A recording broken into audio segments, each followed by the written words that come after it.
This week's Torah reading is called Chaye Sara, the life of Sara.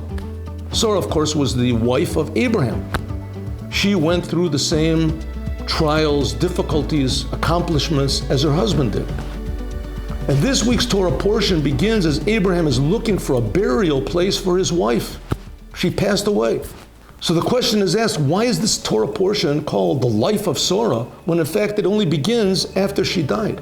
And even more important, what can we learn from this? The whole book of the Torah is only to teach us. The word Torah means teaching. What can we learn from this message?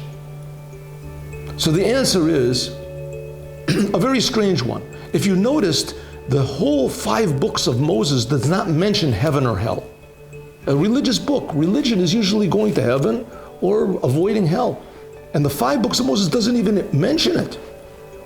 So the answer is found here. True life is found in this physical world. When any person follows the example of Sara, and every moment of their life, or as much as possible, or even one moment, is a good deed, a good thought, a good word, then that deed, thought, or word becomes eternal. We haven't got eyes to see this, or mind to comprehend it, but it's true. As soon as God gave the Torah to the Jewish people, infinity, eternalness, true, ultimate truth came into this physical world. And this physical world became elevated so that every deed that we do, every word we say, even thought that we think, if it's according to the Torah, it too becomes eternal.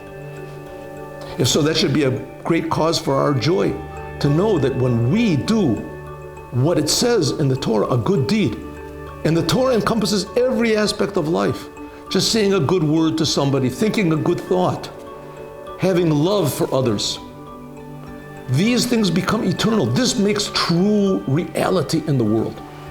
This will be revealed, it says, at the raising of the dead, but it's really happening now because it's eternal. That's what Mashiach is going to do. He's going to be a great teacher that will bring into the world, teach every human being in the world how to make their lives infinite and infinitely meaningful and infinitely joyous.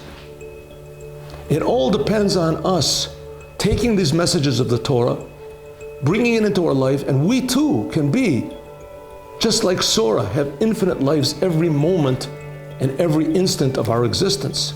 That's why we need Mashiach now. Moment of Wisdom, sub-brief and life-changing moments. Join us. Subscribe to Moment of Wisdom channels on YouTube, Telegram, Facebook, Instagram, and WhatsApp.